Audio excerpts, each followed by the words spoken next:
biggest story. Miriam Carter, 52 years old, protagonist, is a smart, strong, and powerful black woman. Was abandoned by her lover's wealthy family because she was pregnant with a mixed-race child. After many difficulties, she built a successful real estate empire. Returns with the goal of not only regaining what was lost, but also facing the past. James Lancaster, 35 years old, villain, is the CEO of Lancaster Holdings, a famous real estate investment group. Believes that black people are inferior, raised with a superior ideology. Arrogant, cruel, willing to use any means to achieve her goals. Knows nothing about her true origins.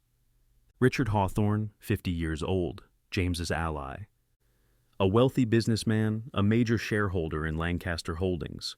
More extreme and racist than James. Hates people of color who have a higher status than him. The dazzling crystal chandeliers hang from the soaring ceiling of the Grand Royale Hotel, where one of the biggest real estate auctions of the year is taking place. Throughout the room, the sound of crystal glasses clinking together, the low chatter of the city's most powerful businessmen can be heard. The scent of fine wine mixed with the scent of expensive perfume creates a luxurious atmosphere. The people present here are not only famous real estate investors, but also politicians, billionaires, and elites with hidden power. Everyone clearly understands that tonight's auction is not just a property transaction, but also a battle between sharks.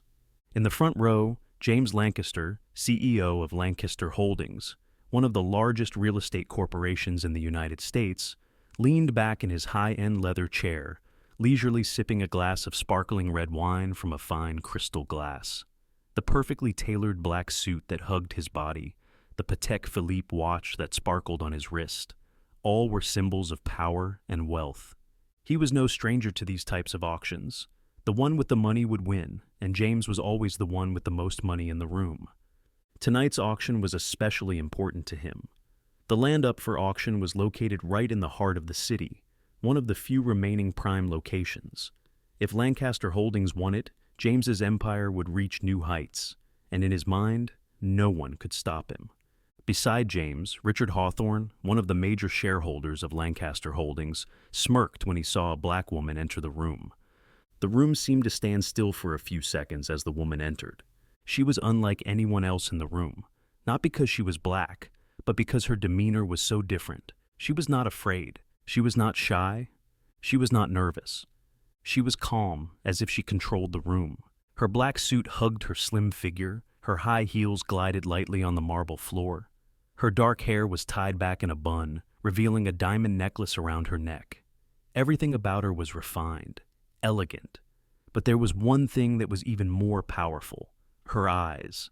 Her sharp eyes scanned the room as if assessing each person, and when she looked directly at James Lancaster, he felt a strange unease. For a moment, James felt as if he were the one being observed. "Who was she?" Richard sneered, shaking his head. "They're bidding too?" He leaned toward James, his voice full of sarcasm. "Who would have thought a black person could afford to sit here?" James chuckled, his eyes coldly glancing at the woman. "She must have come for show," he said, his tone filled with contempt, "or to fool herself into thinking she could compete with the big boys like us." Richard laughed. "Of course. I bet she'd give up in the first round." James said nothing, but he thought the same thing. A black person? In the auction room of the most powerful? Ridiculous. Even though the whispers about her were ringing around her, the woman completely ignored them. She was not the least bit fazed by the contemptuous looks. She walked over to the VIP seats in the front row, reserved for the biggest players, and sat down casually, as if it belonged to her. James frowned. Something was off. Someone like her should have been afraid or wary of the stares around her, but she was completely unperturbed, as if she was used to being judged. She took a bidding card from her bag and placed it elegantly on the table. Number 27. Richard looked at James, raising an eyebrow. "She's really going to participate?" James crossed his arms over his chest, his eyes quizzical. "It seems so," he said, but deep down, he had a strange feeling that he couldn't quite explain. She wasn't like the others, and that made him uncomfortable. The atmosphere in the room began to. The crowd cheered as the auctioneer stepped onto the podium. Ladies and gentlemen, welcome to the auction of Lot 1207, one of the most prime lots in the city. Applause broke out. James tilted his head slightly, waiting for the moment when he would win. The auctioneer continued. We'll start with $50 million. James smirked, immediately raising his board. $50 million? Another investor raised the bid to $55 million. Richard joined in.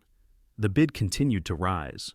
But then a voice suddenly rang out, breaking James' complacency. $65 million. The room fell silent. James spun around. The person who had just offered that price was none other than Miriam Carter, the black woman he had just despised. The room fell into utter shock. And in that fleeting moment, James realized that he had misjudged her. What he didn't know was that this was just the beginning of a night he would never forget. The soft knock of a wooden gavel on the table rang out, drawing the entire room's attention to the auction platform. The auctioneer, a middle-aged man in a pinstriped suit and a deep voice, adjusted his glasses before speaking. Ladies and gentlemen, we will begin the auction of Lot 12071 of the most prime lots in the city today. The starting bid is $50 million. Without hesitation, James Lancaster raised his board. $50 million. Appreciative nods rang out from the crowd. Everyone knew that James was a big player in the real estate world, and Lancaster Holdings could easily take over this piece of land. Another businessman spoke up, raising the bid to $55 million. Next, Richard Hawthorne, with a confident smile, $60 million. The bid continued to rise. $65 million, $70 million, $75 million. James remained calm. He picked up his glass and took a small sip.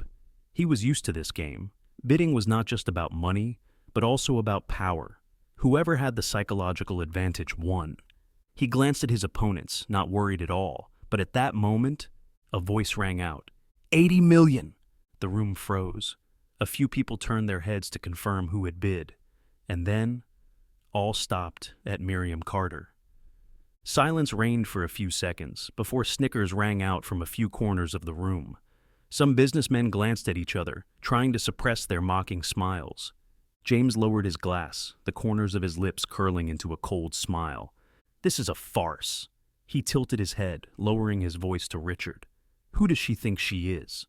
Richard let out a snort. Let me see how long she can last. Some began to whisper. What is she thinking? A colored person, bidding with the upper class? This must be some kind of trick. But Miriam Carter was completely unaffected. Her expression did not change. She did not waver. She did not worry.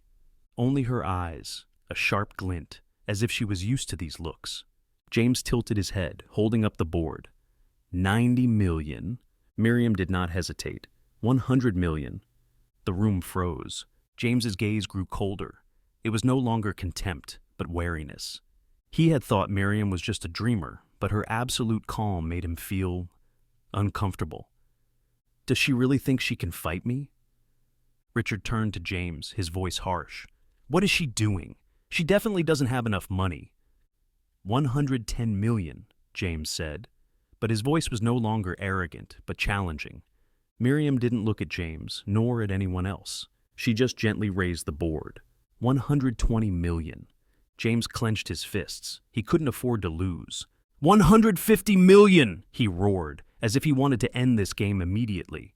The others began to whisper. Does she give up now? Miriam slowly turned her head to look at James. She smiled. Not a triumphant smile, nor a provocative smile, but the smile of someone who already knew the outcome. Then she raised the board again. $200 million. Silence filled the room. No one dared to breathe. No one said a word. The auctioneer glanced at James. James did not move. His hand shook slightly on the wine glass. He could not raise the price any further, not because he did not have enough money, but because he did not have enough confidence to continue. Miriam still sat there, calm, composed. The auctioneer cleared his throat, trying to ease the tension. $200 million. Does anyone have a higher bid? No one spoke. James gritted his teeth. He wanted to crush the glass in his hand. He had lost. Clang! The auctioneer banged his gavel. This land belongs to Miriam Carter. The room was dead silent. The surrounding businessmen looked at each other, some clicking their tongues, some sneering. Some of them turned to James, unable to hide their amusement at seeing him defeated by a black woman. Richard Hawthorne was stunned, his face as white as a sheet. He could not believe his eyes. James Lancaster had lost. James slammed his fist on the table, growling. Impossible! What kind of trick is this? Miriam slowly stood up. She was calm, not arrogant, not triumphant. She walked step by step towards James. When the distance between them was only a few steps, Miriam stopped, looking straight into his eyes. James felt that something was very wrong. She did not look at him as an opponent, did not look at him as a loser. She looked at him like a mother looking at her son. Miriam smiled slightly, her voice low but powerful. You really don't recognize me, James? The whole room held its breath. James froze. I am your biological mother. The surrounding space seemed to collapse. James Lancaster's strong slap on the table rang out like a thunderclap in the tense atmosphere. He gritted his teeth, his eyes bulging with anger. Impossible! What kind of trick is this? Miriam Carter was unfazed. She slowly turned around, her cold eyes piercing the heart of the man standing before her. You really don't recognize me, James? James frowned, his voice harsh. What the hell are you talking about? Miriam slowly walked toward him, each step hitting his pride. Under the sparkling crystal lights, her face was clearly visible. Not that of a stranger, but that of a faint memory he had tried to forget. She smiled slightly, but there was no mockery or gloating in her smile. I am your biological mother. The room was suddenly silent. The businessmen who had mocked Miriam were all gaping. Even Richard Hawthorne, who had always been arrogant and contemptuous, was pale, his hands trembling as he gripped the arms of his chair. James stood frozen. He grinned, but it was not a smile of confidence, but of someone clinging to something fragile. No, that's impossible. You're lying.